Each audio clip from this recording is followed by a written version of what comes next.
Price Lord. இப்போ கூட இசப்பாவோட வார்த்தைக்கு நேராய் போகலாம். இருக்கிற இடத்துல கண்களை மூடி, ஆண்டவரே இந்த நாளில நீர் எங்களோடு கூட எந்த வார்த்தையின் மூலமாய் பேச சித்தமா இருக்கிறீங்கன்னு சொல்லி இசப்பாவோட கரத்துல நம்ம ஒப்பு கொடுத்து ஜெபிக்க போறோம். அன்பின் பரலோக தகப்பனே, அப்பா நீர் கொடுத்திருக்கிற நல்ல சாயங்கால நேரத்துக்காக நாங்க நன்றி செலுத்திக்கிறோம் இசப்பா. இந்த வேளையில ஒரு சிறு கூட்டமா எங்க பாதத்துல கூடி வந்திருக்கிறோம்.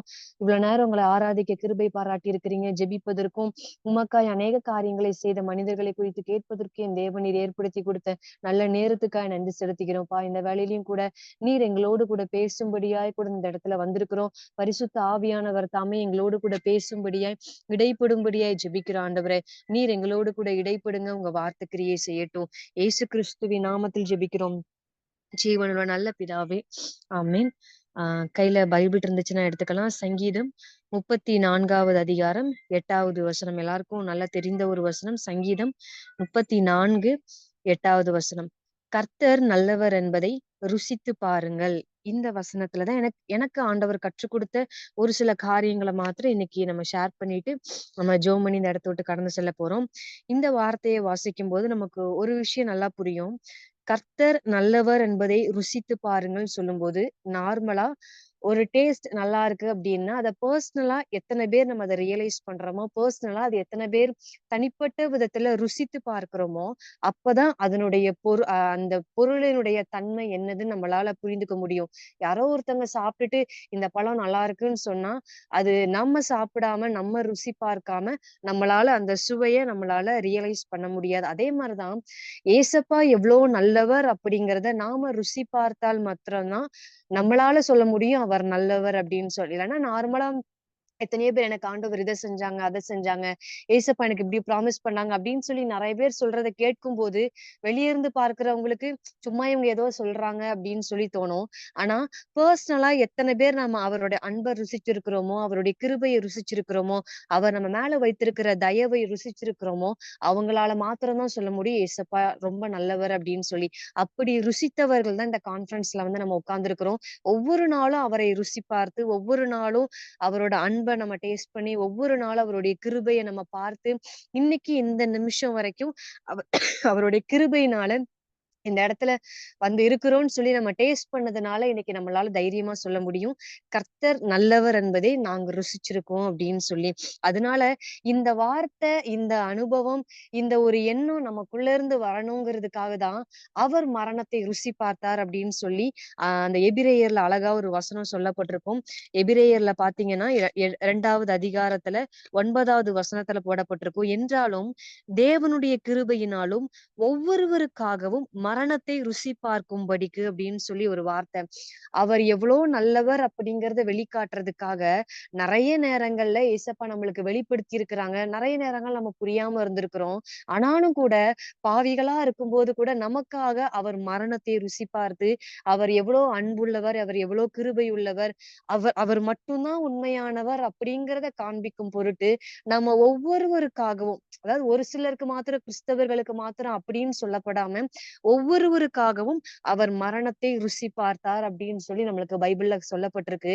இன்னைக்கு அவர் மரணத்தை ருசி பார்த்ததுனாலதான் அவர் எவ்வளவு நல்லவர் அப்படிங்கிறத நாம டேஸ்ட் பண்ணி அந்த வார்த்தையை நம்ம அநேகருக்கு சொல்லிட்டு இருக்கிறோம். அதாவது அவரோட அன்பை ருசி பார்த்தவங்களால அவரை குறித்து சொல்லாம இருக்க முடியாது. அவருடைய அன்பை ருசி பார்த்தவங்களால அந்த டேஸ்ட் இன்னும் நமக்கு வேணும் வேணும் அந்த வாஞ்சை வந்து நமக்கு ஒரு நாளுமே குறையாது. இதுதான் எனக்கு இதை வாசிக்கும் போது எனக்கு ஆவியானவர் அதை கற்றுக் கொடுத்தாங்க. அவருடைய அன்பை ருசி பார்த்தவர்களால 2 விஷயங்கள் செய்யாம இருக்க முடியாது. முதலாவது காரியம் என்ன அப்படின்னா, 1 பேதுரு 2வது அதிகாரத்துல ஒரு வார்த்தை போடப்பட்டிருக்கும். 1 பேதுரு 2வது அதிகாரத்துல முதல் 3 வசனங்கள்ல போடப்பட்டிருக்கும். இப்படி இருக்க கர்த்தர் தயையுள்ளவர் என்பதை நீங்கள் ருசி பார்த்தது உண்டானால் சகல துர்க்குணத்தையும், சகலவித கபடத்தையும், வஞ்சகங்களையும், பொறாமைகளையும், சகலவித புறங்கூறுதலையும் ஒழித்துவிட்டு நீங்கள் வளரும்படி புதிதாய் பிறந்த குழந்தைகளைப் போல திருவசனமாகிய களங்கமில்லாத ஞானப்பாலின் மேல் வாஞ்சையாயிருங்கள் அப்படின்னு சொல்லி ஒரு வார்த்தை போடப்பட்டிருக்கும். அவருடைய தயவு எவ்வளோ பெருசுன்னு, அவர் எவ்வளோ நல்லவர் அப்படிங்கிறத நாம டேஸ்ட் பண்ணியிருந்தோம் அப்படின்னு சொன்னா, அத நம்ம ருசிச்சிருக்கிறோம். டெய்லி நம்ம டேஸ்ட் பண்ணிட்டு இருக்கிறோம் அப்படின்னா, நம்ம விட்டு வந்த பழைய பாவங்களுக்கு போக முடியாது. நம்ம எதிலிருந்து நம்ம ஆண்டவர் நம்மள ரட்சித்திருக்கிறாரோ, எந்த பாவத்திலிருந்து நம்மள மீட்டெடுத்திருக்கிறாரோ, எந்த குப்பையிலிருந்து நம்மள தூக்கி எடுத்தாரோ, எந்த பழைய வாழ்க்கையிலிருந்து நம்மள மீட்டெடுத்து அவருடைய ரத்தத்தினால கழுவி, இன்னைக்கு அவருடைய அன்ப நம்மள ருசி பார்க்க வைத்திருக்கிறாரோ, இன்னைக்கு அத உண்மையா நம்ம டேஸ்ட் பண்ணியிருக்கிறோம் அப்படின்னா, நம்மளால பழைய துர்க்குணத்துக்கு திரும்ப முடியாது. எந்த ஒரு வஞ்சகமான காரியத்திலயும், எந்த ஒரு பொறாமைகளோ, புறங்கூறுதலோ, இது எதிலயுமே நம்மளுடைய பழைய வாழ்க்கைய நம்மளால திரும்பி பார்க்க முடியாது. ஒவ்வொரு நாளும் நம்ம எதுல வாஞ்சையாய் மாறிருவோம் அப்டின்னா, அவருடைய வார்த்தையின் மேல வாஞ்சையாய் மாறிருவோமா. அந்த சின்ன குழந்தைங்கள மாதிரி நம்ம எப்படி அவருக்குள்ள வளரணும் அப்டிங்கிற ஒரு வாஞ்சைய இன்னைக்கு ஏசப்பா நம்மகிட்ட குடுக்கணும்னு சித்தமுள்ளவரா இருக்கிறாங்க. இது எப்போனா, அவருடைய அன்பை உண்மையா நம்ம ருசி பார்த்திருந்தோம் அப்டின்னா, ஒவ்வொரு நாளும் அவருடைய அன்ப நம்ம ருசித்து பார்த்திருக்கிறோம் அப்டின்னா, எந்த ஒரு பழைய பாவங்களுக்கு பின்னாடி நம்ம திரும்பி போகாம, எந்த ஒரு பழைய வாழ்க்கைய நம்ம ஏறிட்டு பார்க்காம, ஒவ்வொரு நாளும் அவருடைய வார்த்தையின் மேல வாஞ்சையா இருக்கணும்னு சொல்லி ஆவியானவர் விரும்புறாங்க. ஒவ்வொரு நாள் அவருடைய வசனத்துல வளரணும். ஒவ்வொரு நாளும் அவருடைய வார்த்தையில வாஞ்சியா இருக்கணும். ஒவ்வொரு நாளும் இன்னும் அந்த டேஸ்ட் குறையாம, இன்னும் அவர் மேல இருக்கிற அன்பு குறையாம, இன்னும் அவர நம்ம ருசித்தது பத்தாது. இன்னும் அதிகமாய் ருசிக்கணும் அப்படிங்கிற ஒரு வாஞ்ச நமக்குள்ள ஒவ்வொரு நாள் அதிகரித்துக் கொண்டே இருக்கணும்னு சொல்லி இயேசப்பா விரும்புறாங்க. அப்படி அதிகரித்துக் கொண்டே இருக்குது அப்படின்னா, நம்ம உண்மையாலுமே அவர் நல்லவர் அப்படிங்கிறத நம்ம ருசி பார்த்துக் கொண்டே இருக்கிறோம்.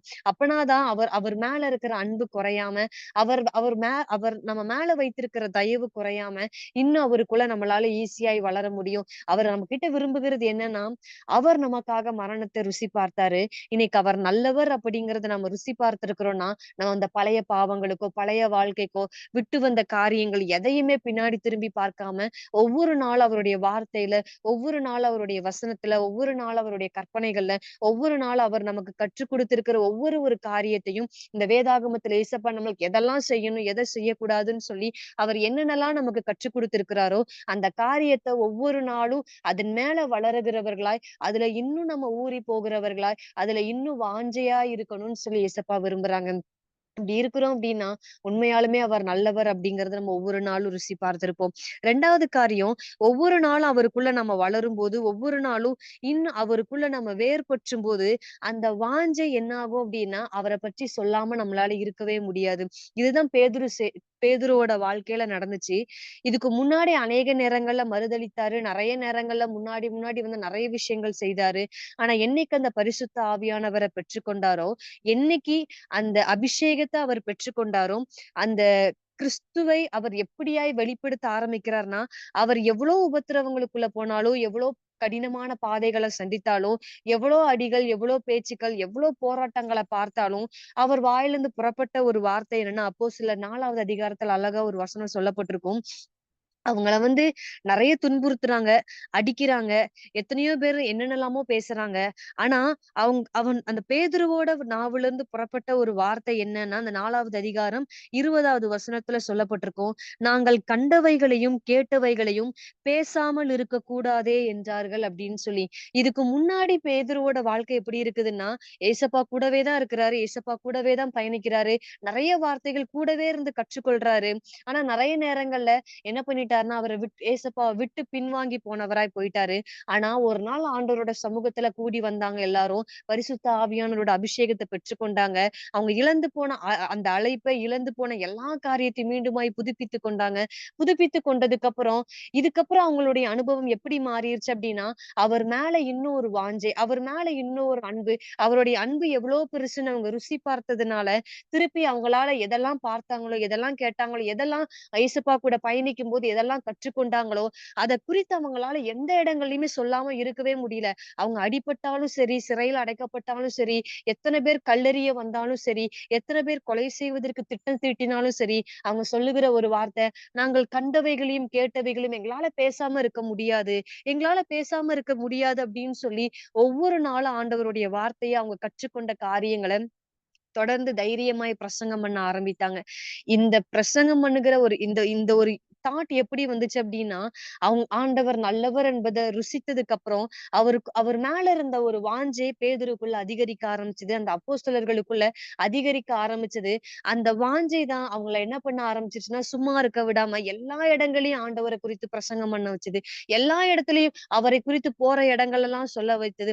எல்லா இடங்கள்லயும் எந்த இடத்துல பயந்து அவங்க பின்வாங்கி வந்தாங்களோ, அந்த இடத்துல அவங்க துணிகரமா சொல்றாங்க, "நீங்க தான் அந்த ஜீவாதிபதிய கொலை செய்தீங்க" அப்படின்னு சொல்லி. எந்த இடத்துல அவங்க நிக்க முடியாம பின்னாடி நோக்கி வந்தாங்களோ, அந்த இடங்கள்ல அவங்க போய் தைரியமா சொல்றாங்க, "அவர்தான் ஜீவன் உள்ளவர். அவர்தான் கிறிஸ்து. அவர்தான் மெய்யான தேவன்" அப்படின்னு சொல்லி பகிரங்கமா நெறைய இடங்கள்ல சாட்சி சொல்ல ஆரம்பிக்கிறாங்க. இதுக்கு எல்லாத்துக்கும் மெயின் ரீசன் என்ன அப்படின்னா, அவர் நல்லவர் அப்படிங்கிறத கூடவே இருந்து ருசி பார்த்தாங்க. அவர் மேல இருக்கிற வாஞ்சைய ஒரு நாளும் குறைய விடாம, ஒவ்வொரு நாளும் அவருக்குள்ள வளரும்போது, ஒவ்வொரு நாளும் அவருக்குள்ள பலப்படும்போது, ஒவ்வொரு நாளும் அந்த அன்புல இன்னும் அவங்க ஊறி இருக்கும்போது, ஒவ்வொரு நாளும் அந்த பரிசுத்த ஆவியானவரோடு கூட பயணிக்கும்போது, இந்த வாஞ்சை என்ன ஆக ஆரம்பிச்சுருச்சு அப்டின்னா, எந்த இடங்கள்லயும் அவங்கள சும்மா இருக்க விடாம, போகிற இடங்கள், பார்க்கிற ஜனங்கள் எல்லார்கிட்டயும் அவரை குறித்து சொல்லிக் கொண்டே இருக்க வைத்தது. இன்னைக்கு இப்படிப்பட்ட ஒரு இருதயத்தை இன்னைக்கு ஏசப்பா நம்மகிட்ட விரும்புறாங்க. அவர் நல்லவர் என்பதை இன்னைக்கு உண்மையாலுமே நம்ம ருசித்திருக்கிறோம். அத நம்ம ஒவ்வொரு நாளும் டேஸ்ட் பண்ணிட்டு இருக்கிறோம். அத ஒவ்வொரு நாளும் நம்மளுடைய வாழ்க்கையில ஒவ்வொரு நிமிஷமும் அந்த டேஸ்ட்ட நாம விடாம பற்றிக் கொள்ளுகிறோம், தக்க வைத்துக் கொள்ளுகிறோம் அப்டின்னா, நம்மளால பழைய வாழ்க்கையோ, விட்டு வந்த காரியங்களோ எதையுமே பின்னாடி நோக்கி பார்க்க முடியாது. அவருடைய வசனத்தின் மேல அதிகமாய் வாஞ்சியுள்ளவர்களாய் மாற ஆரம்பிச்சுருவோம். அந்த வாஞ்சை என்ன ஆகும் அப்டின்னா, நம்மள சும்மா இருக்க விடாம, அவர் நம்ம மேல ஒரு திட்டத்த வைத்திருக்கிறாரு. இன்னைக்கு நான் அந்த அன்ப ருசித்திருக்கிறேன். இன்னைக்கு நான் அந்த கிருபைய ருசித்திருக்கிறேன். இந்த கிருபைய அநேகருக்கு எடுத்துரைக்கணுங்கிற ஒரு வாஞ்சைய ஏசப்பா நமக்குள்ள எழும்ப பண்ணுவாங்க. அந்த எழும்ப பண்ணுகிற வாஞ்சை நம்மள சும்மா இருக்க விடாம, அநேகருக்கு அந்த கிறிஸ்துவை வெளிப்படுத்த ஆரம்பிச்சுருவோம். அநேகருக்கு ஆண்டவருடைய அன்ப ருசி பார்த்தத நம்ம அநேகர டேஸ்ட் பண்ண வைக்கிறதுக்கு, நம்ம எப்படி ருசிச்சோமோ, அந்த ருசி மாறாம ஏசப்பாவ அநேகருக்கு அந்த அந்த டேஸ்ட்ட அப்படியே குடுக்கிறவர்களாய் மாறிருவோம். இன்னைக்கு இந்த ஒரு காரியத்த ஏசப்பா நமக்கு கற்றுக் குடுக்குறாங்க. இன்னைக்கு ஆண்டவர்ட்ட கேட்க போறேன், ஆண்டவரே, நீங்க எவ்வளோ நல்லவர் என்பத இத்தன நாளும் இந்த நிமிஷம் வரைக்கும் நாங்க ருசிச்சிருக்கிறோம். நாங்க ருசித்த உங்களுடைய அன்ப அந்த ருசி மாறாம, அப்படியே நாங்க அந்த டேஸ்ட் அதிகரித்து மத்தவங்களுக்கு நாங்க ஸ்ப்ரெட் பண்ணணும் ஏசப்பா. அந்த வாஞ்சை எங்களுக்குள்ள குடுங்க. அன்னைக்கு அந்த பேதுருக்குள்ள ஒரு வைராக்கியம் இருந்துச்சு. அன்னைக்கு அந்த பேதுருக்குள்ள ஒரு பாரம் இருந்துச்சு. அவர் நீங்க எவ்வளோ நல்லவர் அப்படிங்கிறத அந்த பேதுரு ருசிச்சாரோ, அதனால தான் அவர் சொன்னாரு, "நாங்க கண்டவைகளையும், கேட்டவைகளையும் எங்களால பேசாம இருக்க முடியாதேன்னு" சொல்லி, அப்படி அவர் சொன்னதுனால தான் ஒவ்வொரு இடங்கள்லயும் நெறைய இடங்கள் உங்க அன்ப குறித்து சொல்ல ஆரம்பிக்கிறாரு. ஒவ்வொரு இடங்கள்லயும் தைரியமா இப்படி போய் பிரசங்கிக்க ஆரம்பிக்கிறாரு. ஒவ்வொரு இடங்கள்லயும் அவர் எத்தனை பிரச்சனைகள் அவருக்கு மரணம் நிச்சயம்னு தெரிந்தும் கூட நெறைய இடங்கள்ல தைரியமாய் போய் பேச ஆரம்பிக்கிறாரு.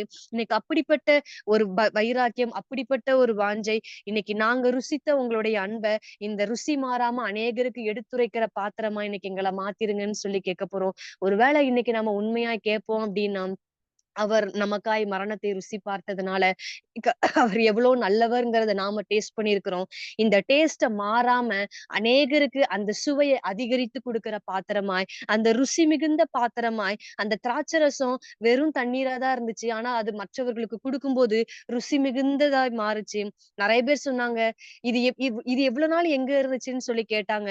ஆனா நம்ம போய் சொல்லும்போது, இன்னைக்கு ஒரு வேள ஆண்டவர குறித்து நம்ம நெறைய இடங்கள்ல சொல்லும்போது, "இவ்ளோ நாள் அந்த தெய்வத்த குறித்து எங்களுக்கு யாருமே சொல்லலையே! இவ்ளோ ஒரு அன்பான தெய்வத்த குறிச்சு நாங்க இவ்வளோ நாள் கேள்விப்படலையேன்னு" சொல்லி, அந்த ருசிய அதிகரித்து அநேகர் அந்த ஏசப்பாவோட அன்ப புரிந்து கொள்ளுவதற்கு இன்னைக்கு அப்படிப்பட்ட பாத்திரங்களாய் நாம மாறணும்னு சொல்லி ஏசப்பாட்ட இன்னைக்கு நம்ம ஒப்பு கொடுத்து ஜெபிக்க போறோம். இன்னைக்கு நம்ம முழு இருதயத்தோடு அவர்கிட்ட நம்ம ஒப்பு கொடுக்க ஆயத்தமா இருக்கிறோம் அப்படின்னா, அவருடைய அன்பை ருசி பார்த்தவர் ருசி பார்த்தவர்களா இருக்கிற நாம, அந்த ருசி மாறாம, ருசி மிகுந்த ரசமா இன்னைக்கு அவரை வெளிப்படுத்துகிறதுக்கு, இன்னைக்கு ஆண்டவர நம்மளே எடுத்து பயன்படுத்தணும்னு சொல்லி விரும்புறாங்க. இருக்கிற இடத்துல கண்கள மூடி ஆண்டவர நோக்கி பார்த்து கேட்க போறோம். ஆண்டவரே, அந்த ருசி மிகுந்த பாத்திரமாய் எங்களையும் எடுத்து பயன்படுத்துங்க ஏசப்பான்னு சொல்லி கேட்க போறோம். நாங்க ருசித்த உங்களுடைய அன்ப அநேகருக்கு அந்த ருசி மிகுந்ததாய் இந்த ருசி குறையாம உங்க மேல இருக்கிற அன்பை இன்னும் அதிகரித்து அநேகருக்கு ஸ்ப்ரெட் பண்ணுகிற ஒரு பாத்திரமா எங்களை மாத்திருங்கப்பா. ஆண்டவரே, அநேகருக்கு உங்க அன்பை எடுத்துரைக்கிற பாத்திரமாய் மாத்திருங்கப்பா.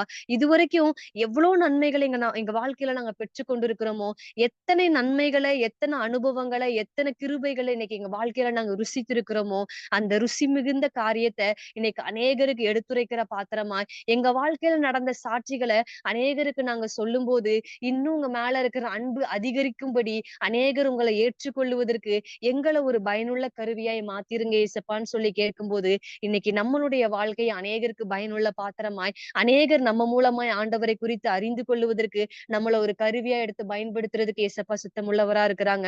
எங்களை அதிகமாய் நேசிக்கிற தகப்பனே, அப்பா, இந்த நாளுல நீர் எவ்வளவு நல்லவர் என்பதை ருசி பார்ப்பதற்கு எங்களுக்காக நீங்க மரணத்தை ருசி பார்த்தீங்க ஆண்டவரே. அப்பா, அந்த கிருபையை எண்ணி, அந்த அன்பை எண்ணி இன்னைக்கு நாங்க ஒவ்வொருவரும் ஆண்டவரே உங்க அன்பை ருசித்திருக்கிறோம். உங்க கிருபையை ருசித்திருக்கிறோம். ஆண்டவரே, உங்க தயவு ருசித்திருக்கிறோம். ஒவ்வொரு நாளும் ஆண்டவரே, நீங்க எவ்வளவு கிருபை உள்ளவர்ங்கிறத எங்க வாழ்க்கையில நாங்க டேஸ்ட் பண்ணியிருக்கிறோம்ப்பா. அந்த ருசி குறையாம, ஆண்டவரே, எங்க பழைய வாழ்க்கைய இனி நாங்க திரும்பி பார்க்காம, இன்னும் உங்க மேல இருக்கிற வாஞ்சைய நாங்கள் அதிகரித்துக் கொள்ளுவதற்கும், இன்னும் அநேகருக்கு உங்க வார்த்தைய எடுத்து சொல்லுவதற்கும், ஆண்டவரே, எங்க வாழ்க்கையில நாங்க பெற்றுக்கொண்ட நன்மைகள அநேகருக்கு எடுத்து சொல்லக்கூடிய ஒரு வாஞ்சைய, அநேகருக்கு எடுத்துரைக்கக்கூடிய ஒரு பாரத்த எங்க ஒவ்வொருவருக்குள்ளயும் கர்த்தர் கொடுத்துருங்க ஆண்டவரே. நீங்க எவ்வளோ நல்லவர் என்பத இந்த உலகத்துல இருக்கிற ஜனங்கள் கண்டு கொள்ளுவதற்கு, அவங்களும் ருசி பார்ப்பதற்கு எங்களை ஒரு பயனுள்ள பாத்திரமாய், ஆண்டவரே, எங்கள ஒரு பிரயோஜனமுள்ள பாத்திரமாய், உங்க நாமத்தின் மகிமைக்காக, ஆண்டவரே, உங்களை குறித்து அநேகருக்கு சொல்லுகிற பாத்திரமாய் எங்க ஒவ்வொருவரை கர்த்தர் தாமே எடுத்து பயன்படுத்தும்படியாய் கூட நாங்கள் ஜெபிக்கிறோம்ப்பா. கர்த்தர் இப்படி செய்ய போகிறதற்காய் கூட நாங்க நன்றி செலுத்துகிறோம் ஆண்டவரே.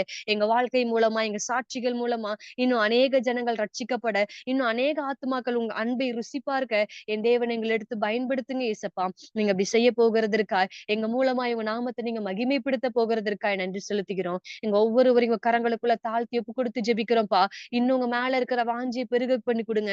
நாங்க இனி பழைய வாழ்க்கைய திரும்பி பார்க்காதபடிக்கு ஒவ்வொரு நாளும் உங்க வசனத்தின் மேல, உங்க வார்த்தையின் மேல வாஞ்சியுள்ளவர்களாய், நாங்கள் கண்டவைகளையும் கேட்டவைகளையும் அநேகருக்கு எடுத்துரைக்கிற பாத்திரமாய் இந்த வேலையில எங்களை பயனுள்ள பாத்திரமாய் மாத்திருங்க ஏசப்பா. நீங்க அப்படி செய்ய போகிறதற்காக கூட நாங்க நன்றி செலுத்துகிறோம். எங்க ஒவ்வொருவரையும் உங்க கரங்களுக்குள்ள தாழ்த்தி ஒப்பு கொடுத்து ஜெபிக்கிறோம்ப்பா. உங்க நாம மாத்திரம் மகிமைப்படட்டும். இயேசுவின் நாமத்தில் ஜெபிக்கிறோம் ஜீவனுள்ள நல்ல பிதாவே.